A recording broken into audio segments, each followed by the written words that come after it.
일상 중에 생기는 여러 가지 상처들 보통 어떻게 하시나요? 대부분 물로 한번 씻고 연고를 바르고 끝내는 경우가 많습니다. 이렇게 하시면 상처는 안 물어도 흉터가 남는 경우가 많습니다. 흉터가 남지 않게 하려면 처음 관리가 가장 중요하답니다. 오늘은 피부과 기준으로 흉터가 남지 않게 하는 3가지 관리법에 대해서 알려드릴게요.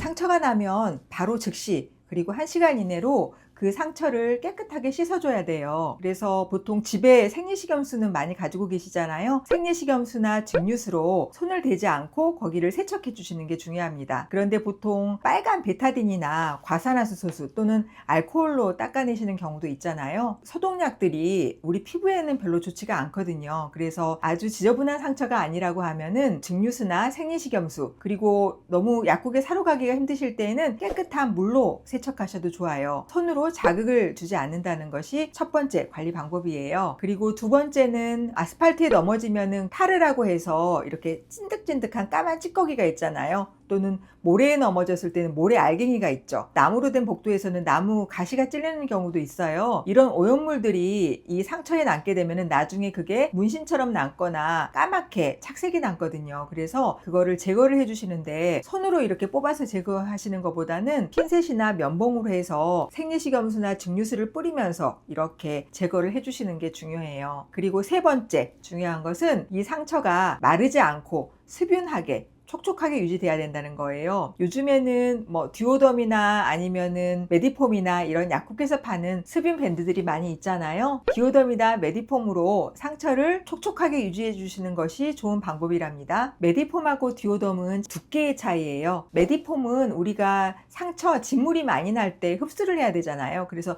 두껍게 나와 있는 폴리우레탄 성분이고, 그리고 듀오덤은 진물이 많이 나지 않을 때 분비물을 흡수해 줄 수 있는 하이드로콜로이드 성분이에요. 진물이 많이 날 때는 메디폼, 진물이 많이 나지 않을 때는 듀오덤을 사용해 주시면 된답니다. 그리고 교체 시기는 이게 매일매일 갈아주시지는 않아도 돼요. 어떤 상처 치료액인 진물이 나와가지고 축축하게 젖어 있을 때, 그때 하얗게 부풀어 오르거든요. 또 역시 메디폼도 부풀어 오르게 되는데 그럴 때 교체해 주시면 된답니다. 그런데 이때 중요한 주의점이 하나 있어요. 만약에 메디폼이나 듀오덤을 붙였는데 빨갛게 부어오르거나 가려운 경우가 있어요. 이런 경우는 이 접착 성분에 대해서 알러지가 있는 경우거든요. 알러지가 있으면 상처 치료는 됐는데도 주변이 빨갛게 착색이 되는 경우가 있어서 이때는 제품을 사용하지 마시고 마데카솔 같은 성분으로 거기를 촉촉하게 유지해 주시는 것이 좋답니다. 이런 연고 성분들이 보통은 상처가 났을 때 바르는 연고들이잖아요. 여기에서 강력한 순서대로 말씀드리면 에스로반, 후시딘, 그리고 마데카솔이에요. 에스로반은 무피로신이라고 하는 항생제 성분이어서 이게 세균을 죽이게 되는 거고요. 그리고 후시딘은 후시디닉 애시드라고 해가지고 세균을 죽이지는 않지만 정지를 시켜 놓는 거예요. 그리고 마데카솔은 우리 병풀 추출물 있잖아요. 병풀 추출물 성분으로 만들어서 재생을 도와주는 그러한 연고예요. 처음에 상처가 염증이 심하거나 또는 감염이 우려될 때는 에스로반이나 후시딘을 바르시지만 에스로반이나 후시딘은 오래 바르실 필요는 없고 2-3일 정도 지난 후에는 염증이 가라앉으면 재생을 도와줄 수 있는 마데카솔로 교체해 주시면 된답니다. 제가 딱정이가 생기지 않도록 하는 그런 ABC 관리 방법을 알려드렸잖아요. 그런데 이 관리가 안 돼가지고 딱정이가 생겼어요. 그러면은 이제 보호를 하고 있다고 해서 이거를 그냥 방치를 하시거나 아니면 딱정이가 보기 싫으니까